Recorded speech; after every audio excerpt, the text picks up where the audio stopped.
Assalamualaikum warahmatullahi wabarakatuh.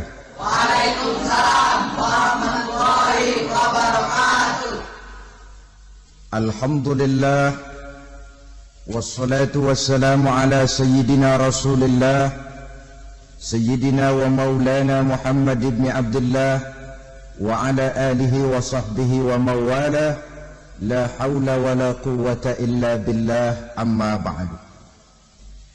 Bapak-bapak, ibu-ibu, saudara-saudara kaum muslimin rahimakumullah. Kapan kiamat itu akan datang? Ini rahasia Allah. Jangankan kita yang orang awam, baginda Nabi sendiri tidak diberitahu oleh Allah kapan kiamat itu akan terjadi. Tetapi sungguh pun demikian, banyak hadis-hadis yang menjelaskan ciri atau tanda-tanda datangnya kiamat. Nah, kalau sudah bicara soal tanda kiamat itu ada dua. Pertama yang disebut alamatus sughra, tanda-tanda kecil.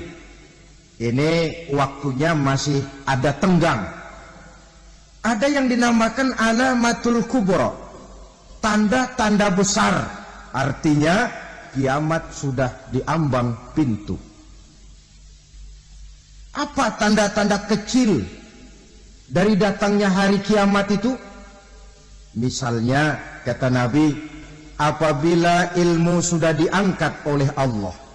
Artinya apabila ulama sudah banyak wafat, minat orang belajar agama berkurang, lalu kebodohan nampak merajalela di mana-mana, zina dikerjakan secara terbuka, minuman-minuman keras jadi kebanggaan, itu termasuk di antara tanda-tanda kecil terjadinya hari kiamat. Apalagi misalnya iza waladatil ammatu rabbataha, apabila budak sudah melahirkan tuan. Apa maksudnya? Ada yang mentafsirkan apabila anak sudah bisa membudaki orang tuanya. Orang tua yang melahirkan dia, yang membesarkan dia, demi setelah si anak besar jadi orang berpangkat, bertitel, berharta, berkedudukan, jadilah orang tua itu budaknya. Sehingga sering dibilang kalau orang tua kaya, anak jadi raja. Tapi kalau anak yang kaya, orang tua sering jadi budak. Apalagi munculnya fitnah yang bergelombang, timbul perang antara dua bangsa yang besar, waktu berjalan terasa sangat pendek sekali. Itu merupakan tanda di antara tanda-tanda kiamat. Termasuk di dalamnya sulit membedakan mana laki, mana perempuan. Kan kalau tanda-tanda kayak begini sekarang sudah banyak kita lihat kan. Ulama banyak wafat, penggantinya sulit. Zina dikerjakan berterang-terangan, minuman keras jadi kebanggaan. Banyak anak membudaki orang tuanya, sulit membedakan mana laki mana perempuan. Kadang-kadang dari belakang kita lihat perempuan bener, begitu kita colek nengok jenggotan.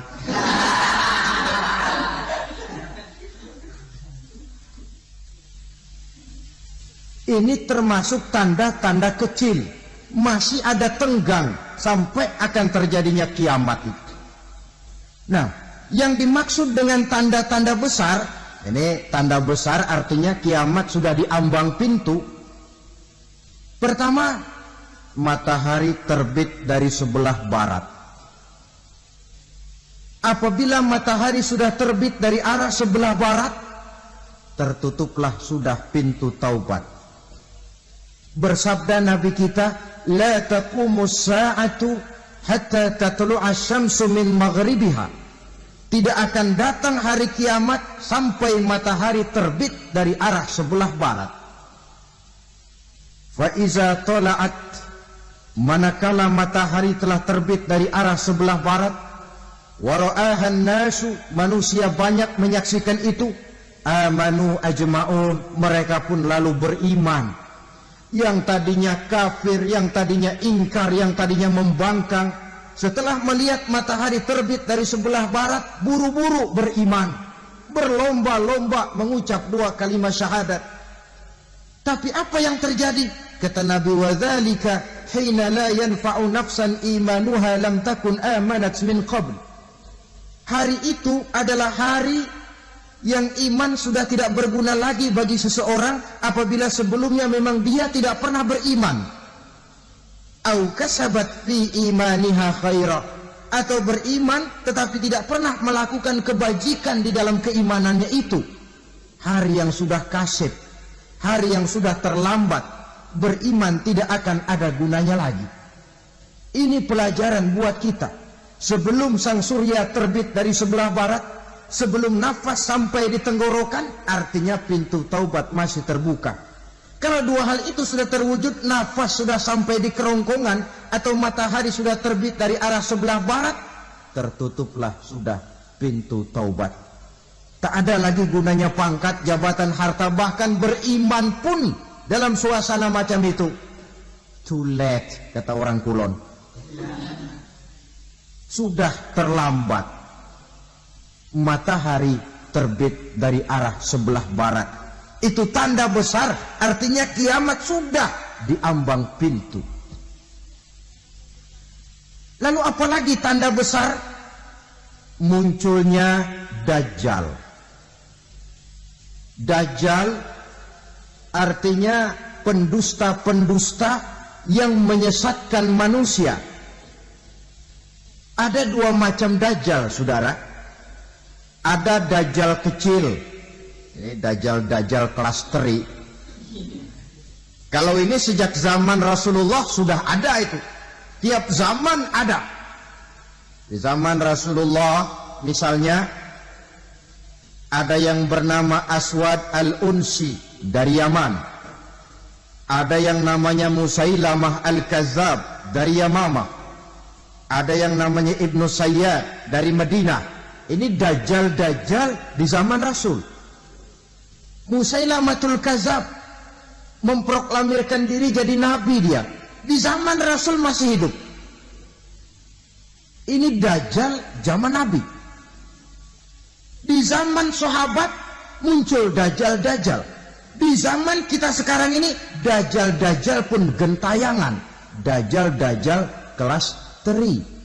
Kerjanya mendustakan manusia, menyesatkan manusia, memalingkan manusia dari jalan yang benar dan diridhoi oleh Allah Subhanahu wa taala. Adapun yang merupakan tanda besar dari datangnya kiamat, Dajjal kelas kakap. Pembohong-pembohong besar yang menyesatkan masyarakat manusia berpaling dari jalan Allah mengikuti jalan mereka. Apa sih ciri Dajjal itu? Kata Nabi dalam hadis Bukhari Muslim, inna Dajjala, sesungguhnya yang namanya Dajjal itu yakhruju, satu saat akan muncul mendekati hari kiamat. Wa inna ma'ahu ma'an, si Dajjal ini membawa air, wa naran, dan juga membawa api. 2 simbol. Di tangan yang satu dia bawa air, di tangan yang satu dia bawa api. Wa ammal ladzi yarahu an-nasu ma'an fanarun, adapun yang orang banyak lihat air, hakikatnya adalah api. Yang dilihat api, hakikatnya adalah air. Oleh sebab itu, kalau api yang ditawarkan, ambillah air. Kalau air yang ditawarkan, pilihlah api. Maksudnya apa ini? Ini bahasa simbol, saudara-saudara. Dajjal bicaranya seolah-olah untuk kepentingan manusia, menawarkan surga. Surga yang dia tawarkan hakikatnya neraka. Hai manusia, kalau kau mau bahagia, jangan dekat-dekat dengan agama. Sholat itu tidak efektif dan efisien, tidak produktif dari segi ekonomi itu. Menghadiri majelis taklim cuma buang-buang waktu. Tahajud, tasbih, tahlil, baca Quran, apa itu? Pekerjaan mubazir saja. Hidup ini cuma sekali, masa yang cuma sekali, manfaatkan dengan sebaik-baiknya. Mumpung, dibawanya sifat mumpung tetapi dalam pengertian yang sangat negatif. Bicaranya seolah-olah untuk kepentingan manusia, tetapi sebenarnya menjerumuskan manusia. Menawarkan air, tapi sebenarnya api. Menawarkan api, tapi hakikatnya air. Buat apa kamu sholat? Buat apa kamu bayar zakat? Buat apa kamu puasa? Surga yang dicanangkan Dajjal, hakikatnya neraka. Neraka yang digambarkan Dajjal, pada dasarnya adalah surga. Jadi memutarbalikkan fakta itu kerjaan Dajjal. Yang hak jadi batil, yang batil dibilang hak, yang benar jadi salah, yang salah malah jadi benar. Tuntunan disuruh jadi tontonan, tontonan malah menjadi tuntunan. Itu pekerjaan Dajjal profesinya. Zamannya Nabi Adam, Dajjalnya kan iblis. Betul? Betul. Apa sih dan kerayuan iblis itu? Allah setelah menciptakan Nabi Adam kan bilang, Adam, kau dan istrimu Hawa tinggal di surga ini.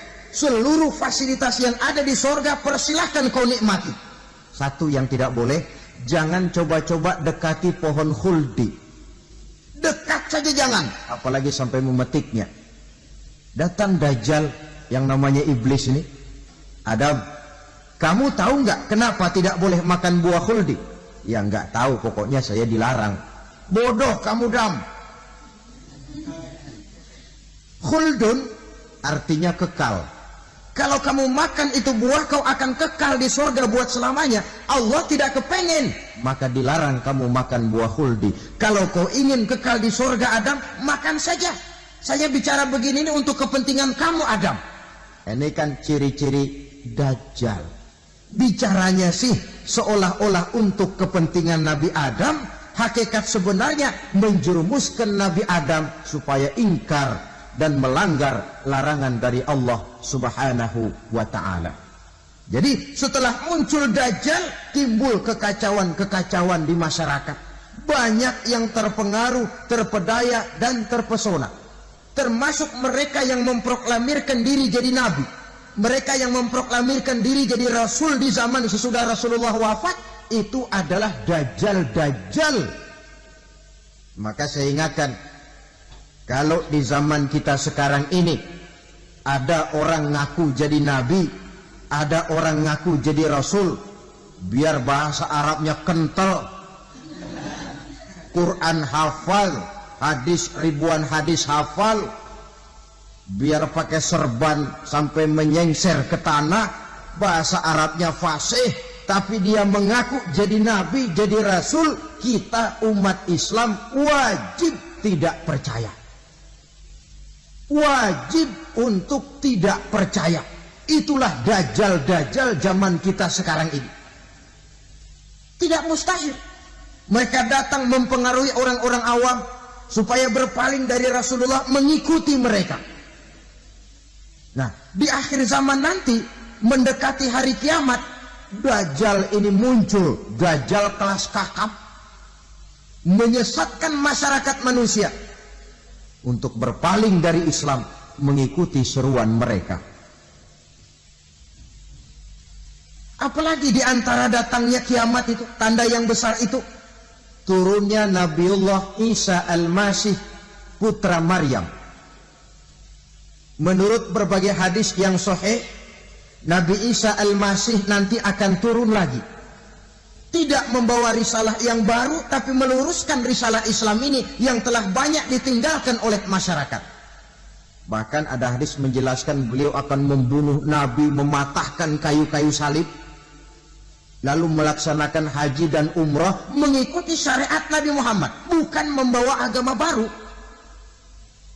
Menjadi semacam mujaddid, reformer, menyelamatkan manusia dari bisikan Dajjal. Bahkan ada riwayat yang menjelaskan bahwa Nabi Isa berhasil mengalahkan Dajjal, mengembalikan masyarakat manusia kembali kepada ajaran Islam yang datang dari Allah, dibawa oleh Rasulullah Sallallahu Alaihi Wasallam. Dengan kata lain, turunnya Nabi Isa bukan sebagai Nabi dan Rasul baru, tetapi mengikuti syariat Nabi kita Muhammad sallallahu alaihi wasallam.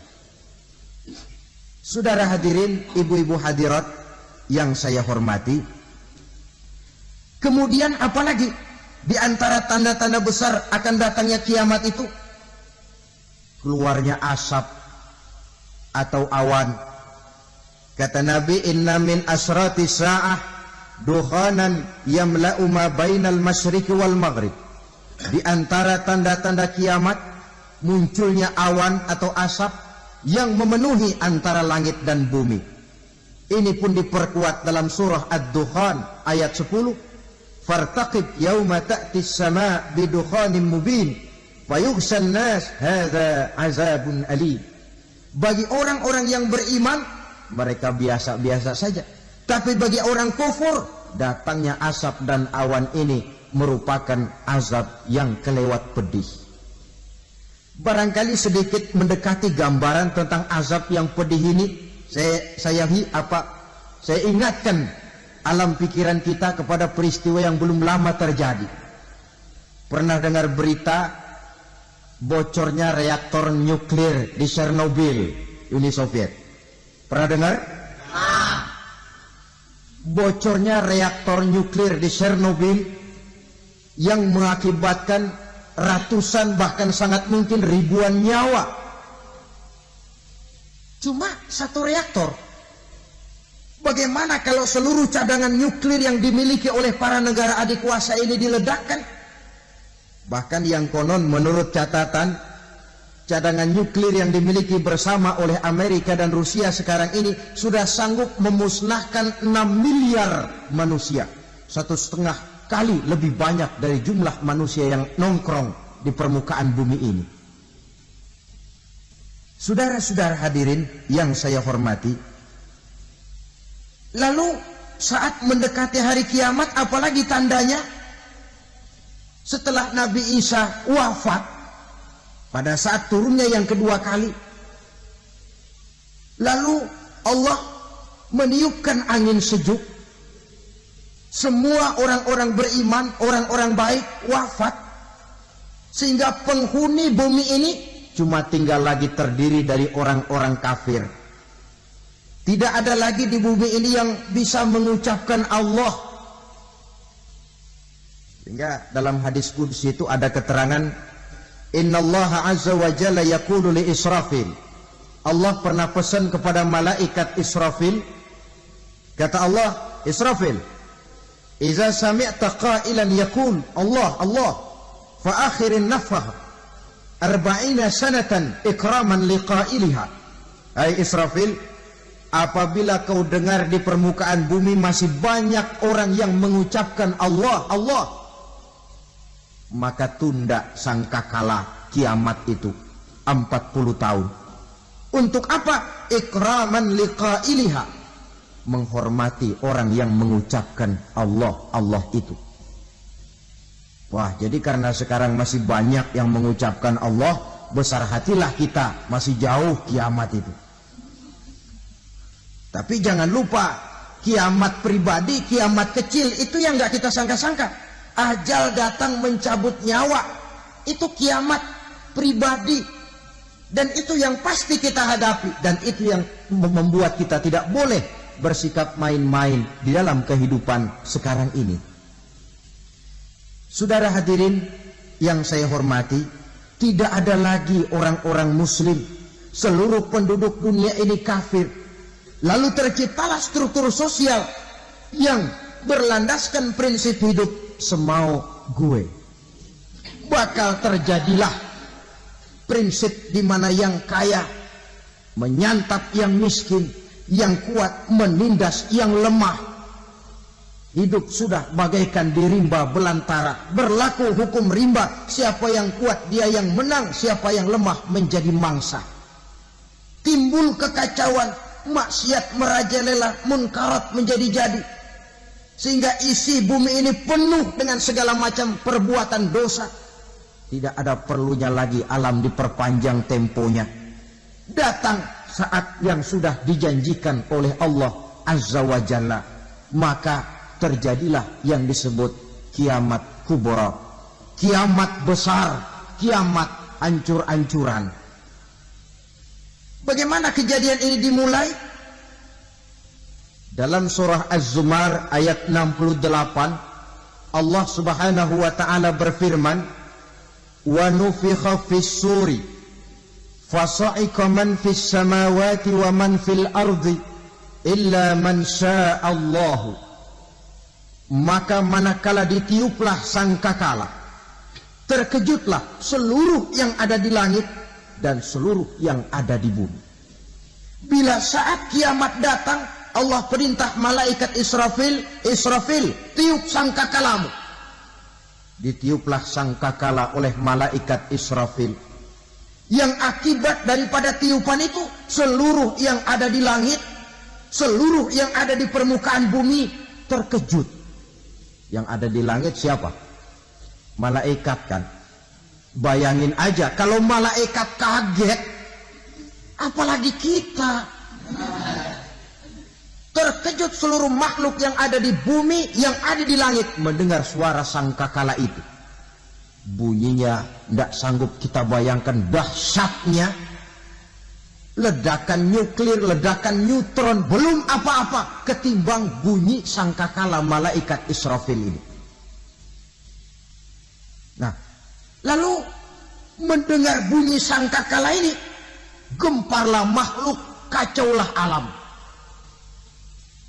Bumi gempa, planet-planet bertabrakan, gunung meletus, air laut tumpah ke darat, angin topan bertiup, halilintar menyambar. Lalu semua yang bernama hidup mati total. Mati bareng tanpa persiapan. La haula wala quwata illa billah. Saya kadang-kadang dalam tafakur bermohon, ya Allah, mudah-mudahan saya nggak nemuin kiamat beneran. Ngeri, nggak bisa kita bayangkan macam apa suasana seperti itu.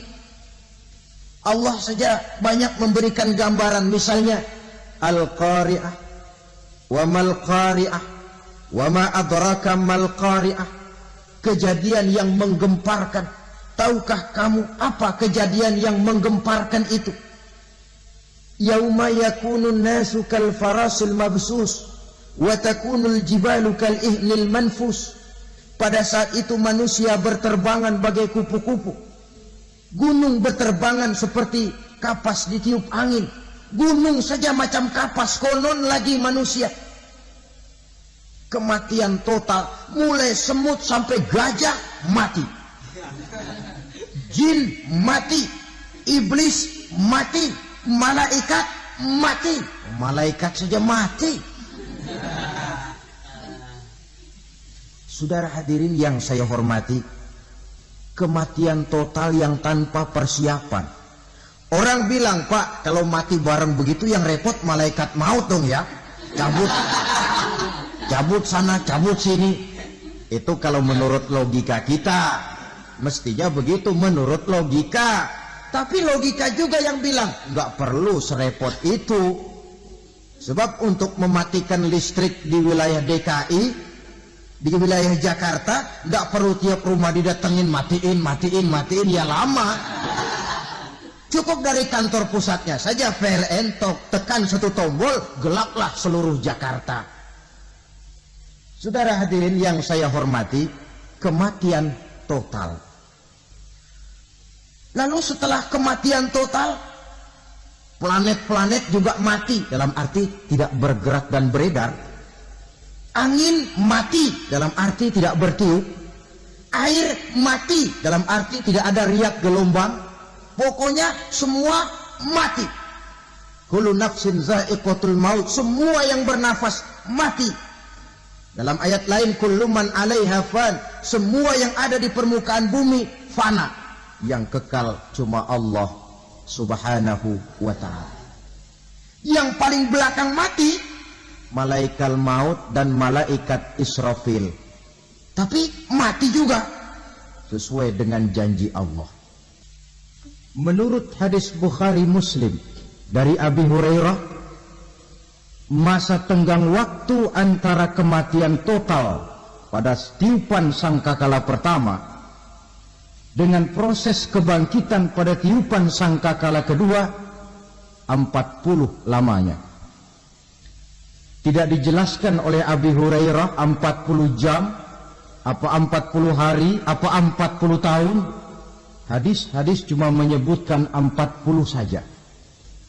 Sunyi alam yang tinggal cuma Allah saja lagi. Ketika itu Allah berseru-seru, katanya, limanil mulkul yauma. Siapa para penguasa hari ini?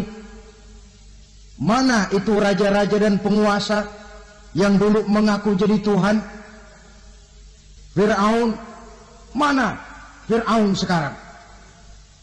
Yang dulu jadi raja, merasa berhasil, sombong, lalu tidak mau turun-turun dari kekuasaannya, sampai kepada puncak kekurang ajarannya mengangkat diri jadi Tuhan.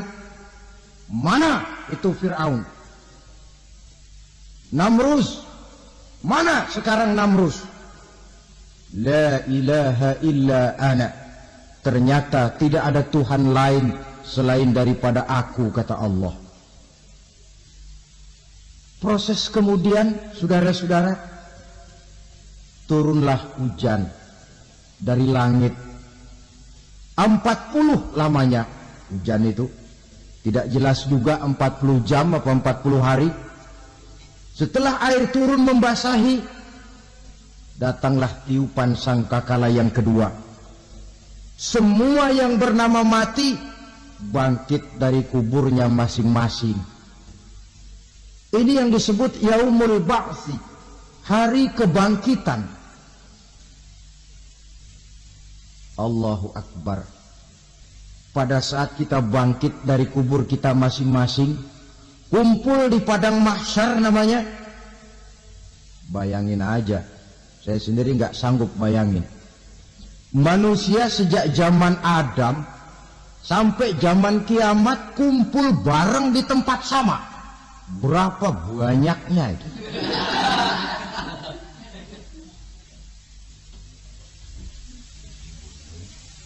Dan yang luar biasa menurut satu riwayat, pada saat bangkit itu, Masya Allah, roman muka kita berubah, disesuaikan dengan amalan kita waktu di dunia ini. Barang siapa yang waktu di dunia amalannya itu amalan tikus, di akhirat nanti dia bangkit dari kubur, mukanya seperti muka tikus. Gagah betul badannya, tapi mukanya seperti tikus. Kenapa? Amalannya waktu di dunia seperti amalan tikus. Apa amalan tikus itu? Suka ngegeragoti barang yang sudah disimpan rapi-rapi. Orang sudah simpan uang rapi-rapi, simpan perhiasan rapi-rapi, digeragoti oleh tikus. Maling-maling, pencoleng-pencoleng, koruptor-koruptor. Itu nanti di akhirat nanti kita lihat mukanya seperti muka tikus. Oh, ini waktu di dunia suka nyolong, hanya seperti muka tikus. Barang siapa yang waktu di dunia ini amalannya itu amalan macan, dia akan bangkit nanti mukanya seperti muka macan. Apa amalan macan? Macan itu amalannya menang-menangan. Orang yang mau menang saja, nggak mau mengalah. Coba lihat di hutan. Kenal hutan nggak? Nah. Di hutan, raja hutan di mana-mana pasti macan. Betul kan? Betul. Padahal hutan belum pernah bikin pemilihan umum. Tapi macan tidak peduli ada pemilihan umum apa tidak, pokok saya raja. Sebab apa? Macan jadi raja itu bukan karena benar, tapi karena kuat jadi raja. Setelah dia jadi raja, rakyat hutan yang mesti dilindungi malah dimakan oleh raja macan. Kambing rakyat hutan dimakan oleh macan. Ayam rakyat hutan dimakan oleh macan. Itu nanti kita lihat di akhirat itu mukanya seperti muka macan, gagah betul. Lalu barang siapa yang di dunia ini amalannya itu seperti amalan anjing, nanti dia punya muka seperti muka anjing. Apa amalan anjing? Pertama, anjing itu kalau disuruh jaga rumah, dia tidak bisa membedakan mana maling, mana tamu. Biar yang datang maling, kalau bawa tulang, anjing kalem. Yang kedua, anjing itu akan setia kepada siapa saja yang memberinya roti. Siapa yang memberinya roti, itulah majikannya. Apa kata majikannya, pasti dia laksanakan. Soal benar atau salah, dia tidak peduli. Setelah anjing dapat roti, dia tidak punya pilihan lain kecuali bilang, abdi mah kumaha juragan wae ayeuna mah.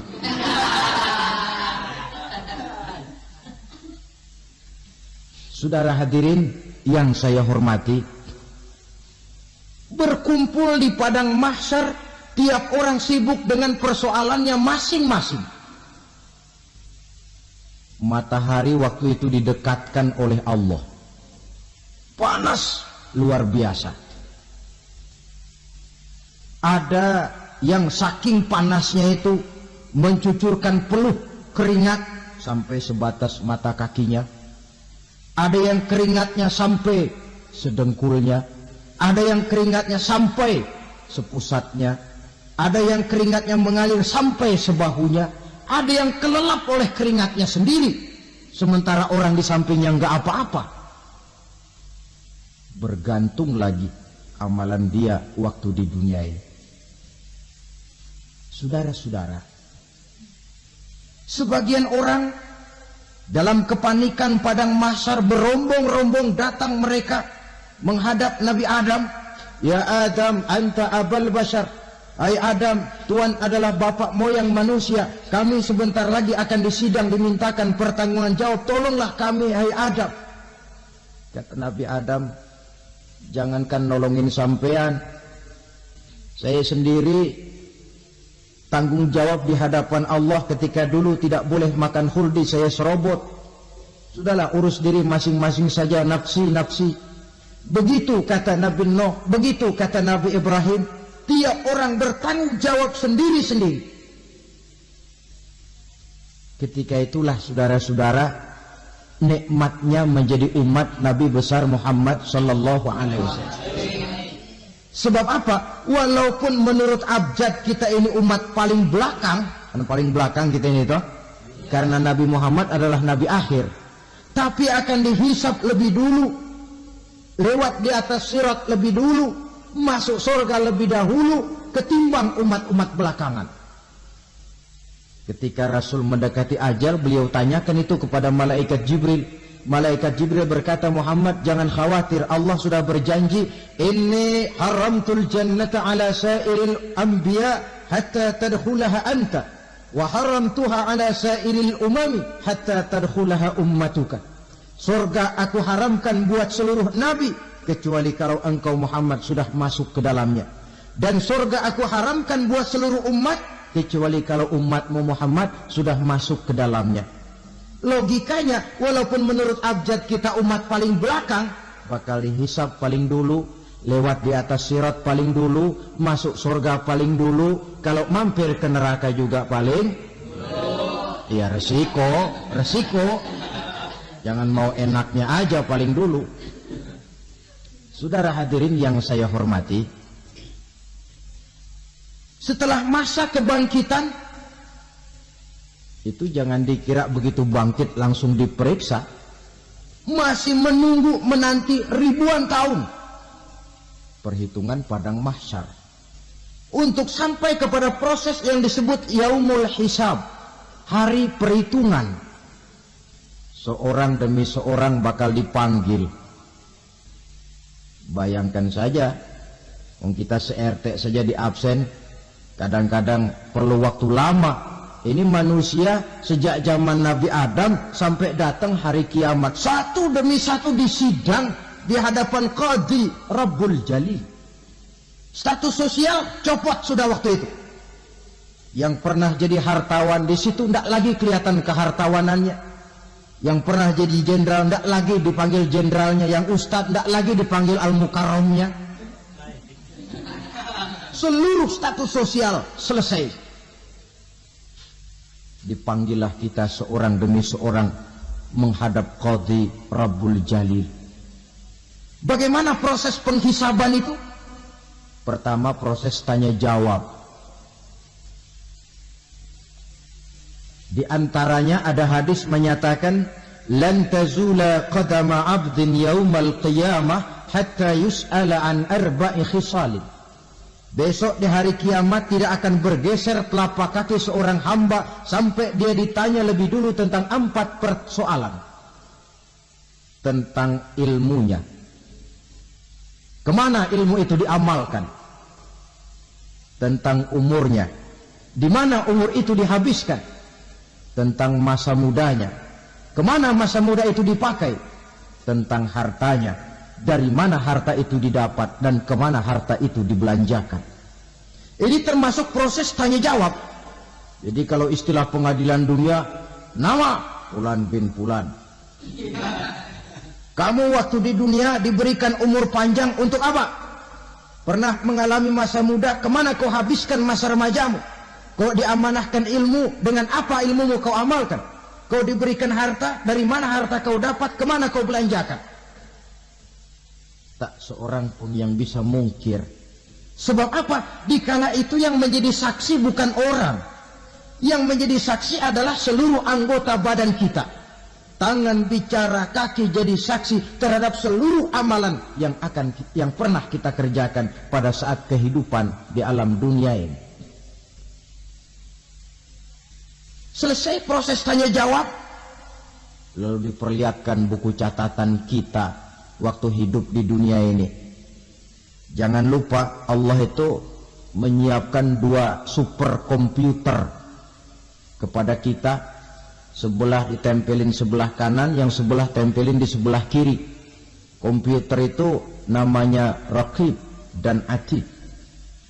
2 malaikat yang apabila baik kita lakukan, refleks saja akan menulis kebajikan kita. Jahat kita kerjakan akan tertulis. Catatan itu nanti diperlihatkan kepada kita. Waduh, alangkah malunya pada saat diperlihatkan catatan kita, buku rapot kita merah melulu. Barangkali diperiksa sambil diomelin, brengsek lo. Buku merah melulu begini bagaimana waktu hidup di dunia? Tidak cukup diperlihatkan buku catatan kehidupan, rekaman kehidupan. Rekaman kehidupan kita secara utuh sejak terlahir sampai ajal datang merenggut nyawa. Barangkali mirip dengan video sekarang ini, di mana terekam dengan baik seluruh kegiatan kita sejak yang sekecil-kecilnya sampai kepada yang sebesar-besarnya. Untuk kemudian kita pun menerima balasan. In khairan fa khairun wa in syarran fa syarrun. Kalau baik ya baik balasannya, kalau jahat ya jahat juga balasannya. Catatan-catatan kita diberikan. Kalau banyak kebajikannya diberikan di tangan kanan dengan cara yang halus. Kalau banyak kejahatannya diberikan dari sebelah kiri atau dilempar dari belakang. Itulah sebabnya sejak di dunia ini kita sudah mohon kepada Allah. Ketika berwudu membasuh tangan kanan, apa kita bilang? Allahumma a'tini kitabi biyamini wa hasibni hisaban yasira. Ya Allah, berikan saya kitab di tangan kanan, dan kalau saya memang perlu dihisab, hisablah saya yang seringan-ringannya. Tangan kiri berlindung kita kepada Allah. Jangan sampai diberikan kitab di tangan kiri atau dari arah sebelah belakang. Wa'udzubika an tu'tiya kitabi bishimali aw min wara'i zuhri, dari arah sebelah belakang. Na'udzubillah min dzalik. Setelah selesai lewat proses penghisaban, lewat mizan, timbangan, maka yang sudah selesai dihisab itu bergeraklah menuju sirat, jembatan yang terbentang menuju surga melalui neraka.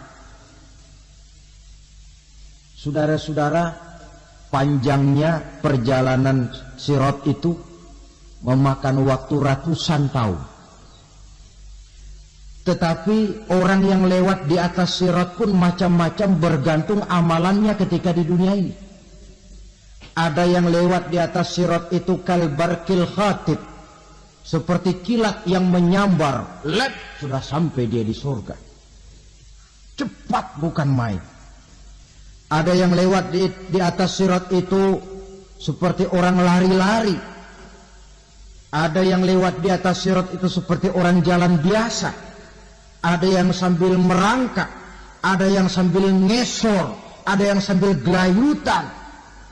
Ada yang selamat sampai ke ujung ke surga, ada yang tergelincir jatuh masuk ke dalam neraka, bergantung amalannya dalam kehidupan di dunia sekarang ini. Tiap kita akan melewati yang namanya sirat ini. Saudara-saudara kaum muslimin yang saya hormati, dengan demikian mereka yang selamat melalui sirat sampai ke terminal akhir surga, mereka yang ketika dihisab ternyata banyak kejahatannya daripada kebaikannya, mereka singgah di dalam neraka. Nah, adapun orang-orang yang beriman menurut ayat Quran dan hadis Nabi itu nanti ada bermacam-macam. Ada orang beriman itu yang dimasukkan surga. Ada orang beriman itu yang dimasukkan ke dalam surga. Ada orang beriman itu yang disebut penduduk surga. Kenapa lain-lain, Pak? Karena waktu di dunia amalannya juga lain-lain. Ada orang beriman yang masuk surga. Ini paling murah tiketnya.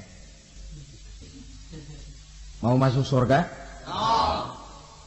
Kata Nabi begini, ma min abdin qala la ilaha illallah thumma mata ala dhalik illa dakhalal jannah. Kalau seorang hamba sudah mengucap dua kalimat syahadat, dia yakin dengan kebenaran kalimat itu sampai matinya, orang itu akan masuk surga. Abi Dzar yang waktu itu diajak bicara heran, ya Rasul kok gampang betul? Iya. Walaupun orang itu mencuri, iya. Walaupun orang itu berzina, iya. Biar dia mencuri, biar dia berzina, kalau dia sudah mengucap dua kalimat syahadat, dia yakin dengan kebenaran kalimat itu sampai matinya, itu orang akan masuk surga. Jadi masuk surga cukup dua kalimat syahadat, yakin sampai mati, masuk surga. Itu perkara masuk. Tapi kalau pertanyaannya diterusin, masuknya kapan, Pak? Nah, ini lain lagi urusannya. Sebab ada yang masuknya itu langsung, ada yang mampir dulu. Di sana tempat cuma dua, kalau tidak surga, neraka. Mau ke surga, tapi mampir dulu. Yang mampirnya jelas di neraka. Kenapa? Dalam hadis qudsi ada riwayat, nanti itu di akhirat, setelah Allah selesai mengatur penduduk surga, masuk surga, yang neraka, masuk neraka, Allah berkata kepada malaikat Malik, malaikat Malik, labaik ya Allah. Itu bajingan-bajingan tengik, manusia-manusia durjana, yang waktu di dunia tidak mau sujud, jauh dari ulama, gemar melakukan yang munkarat dan maksiat, hidup di tengah masyarakat selalu jadi bibit keonaran, kufur, sudah masuk neraka semua. Sudah ya Allah. Nah, kalau sudah, coba sekarang kamu masuk, Malik. Saya. Iya. Masuk neraka. Mau apa ya Allah? Kata Allah, akhriju minan nar man kana fi qalbihi misqala habatin min khardalin min iman. Kau masuk neraka, cari di dalam neraka orang-orang yang ada imannya walaupun kecil sebesar biji zarah, angkat mereka keluar. Masuk malaikat Malik ke neraka. Cari orang yang ada imannya, korek. Ya repot, udah pada gosong. Yang ada imannya diangkat ke atas, yang ada imannya diangkat ke atas. Lalu dimandikan di Nahrul Hayat, namanya sungai kehidupan di akhirat nanti. Cakep lagi rupanya, bersih lagi wajahnya, apel di hadapan Allah. Kata Allah, bagaimana mas? Kapok enggak sampean? Kapok ya Allah. Nah, kalau kapok, idhab fadkhulil jannah. Pergi, masuk surga sana. Berangkat mereka ke surga. Ketemu sama teman-temannya yang udah sampai lebih dulu. Yang enggak pakai mampir lagi. Terjadi dialog. Kata teman-temannya yang udah pada nyampe duluan, mas, iya. Emang baru sampai? Oh, saya baru sampai. Memang mampir di mana dulu mas? Kita sudah lama sampai di surga. Saudara buka surah Al-Muddatsir ayat 34-35. Ma salakakum fis saqar? Kenapa kamu mampir di neraka Saqar? Qalu lam nakum minal musallin. Mereka menjawab, kami mampir di neraka Saqar mas, gara-gara dulunya kami waktu di dunia tidak pernah sholat. Tidak pernah sholat? Tidak pernah. Karena rumahnya dekat masjid, cuma dekat doang mas. Sholat mah enggak saya. Enggak pernah ngasih makan fakir miskin, enggak pernah hadir di majelis taklim, pendeknya enggak pernah melakukan kebajikan. Maka saya pun mampir di neraka Saqar. Untung betul saya punya iman mas, sedikit. Waktu hidup di dunia dulu saya pernah mengucap 2 kalimat syahadat. Sekali-kalinya waktu mau kawin. Masya Allah. Untung saja kawin. Kalau nggak kawin, polos.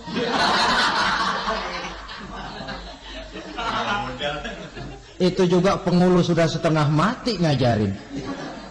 Asyhadu alla, asyaduaan.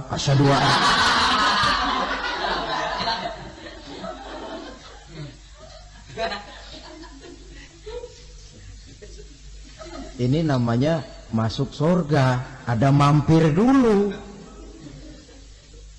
Ada pula orang mukmin itu yang dimasukkan surga. Namanya dimasukkan kan terima beres. Saya masuk ke rumah, jalan sendiri, cari tempat sendiri. Saya dimasukkan ke dalam rumah, terima beres, pokok ada di dalam, itu dimasukkan namanya. Nggak pakai mampir. Tapi tentu tiketnya lebih mahal ketimbang yang pertama tadi. Apa kata Allah? Innal ladzina amanu wa amilus shalihat la ukaffiranna anhum sayyi'atihim wa la udkhilannahum jannah. Sesungguhnya orang-orang yang beriman kemudian beramal soleh, kami hapuskan segala dosa dan kesalahannya, kami masukkan mereka ke dalam surga. Lihat ayatnya. Allah yang memasukkan, kita yang dimasukkan. Tidak pakai transit, tidak usah mampir. Cuma tidak cukup syahadat, tidak cukup amanu, tapi diiringi dengan wa amilus shalih. Iman, amal. Tidak cukup syahadat, lalu dibuktikan dia sholat, dia zakat, puasa, lalu dia melakukan berbagai macam kebajikan. Ini yang menyebabkan dia tidak pakai mampir di tempat yang bernama Saqar. Lalu ada pula orang mukmin itu yang disebut penduduk surga. Wah, ini sudah VIP ini. Ashabul jannah, penduduk surga. Siapa mereka? Kata Allah, innal ladzina amanu summa istaqamu fala khaufun 'alaihim wa la hum yahzanun ulaika ashabul jannah hum fiha khalidun. Sesungguhnya orang-orang yang beriman lalu istiqamah, tetap dalam melaksanakan perintah Allah, tidak goyah, tidak labil tapi stabil, istiqamah, mereka tidak takut dan tidak bersedih hati. Merekalah penduduk surga. Iman, istiqamah. Tidak punya duit, sembahyang. Banyak duit, sembahyang.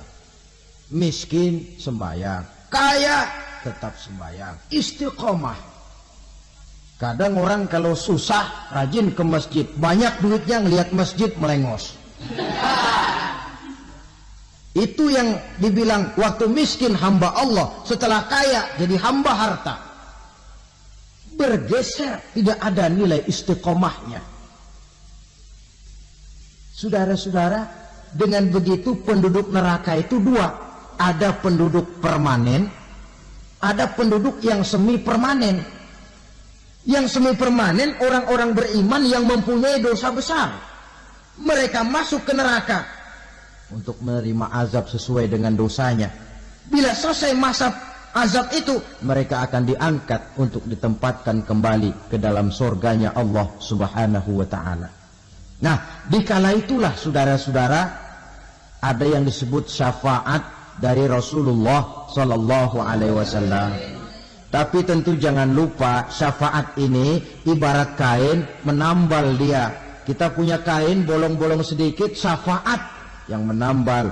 Sholat kita ada kurang dikit, sedekah kita ada campur riak dikit, amalan kita ada tidak karena Allah dikit, kita berharap syafaat. Jadi biarlah kain masih bolong-bolong, yang penting punya kain. Tapi kalau kainnya tidak ada, yang ditambal apanya? Sholat tidak, puasa tidak, zakat tidak, berharap syafaat saja, ya, terlalu berlebihan itu. Saudara hadirin yang saya hormati, apabila selesai proses penghisaban, proses penghitungan, maka dikala itulah manusia terbagi dalam dua kelompok besar. Fariqun fil jannah wa fariqun fis sa'ir. Sekelompok orang-orang beruntung yang masuk ke dalam surga, dan sekelompok lagi masuk ke dalam neraka. Akan memakan waktu untuk menceritakan sifat surga dan neraka, tapi insya Allah pada kesempatan pertemuan lain saya sampaikan.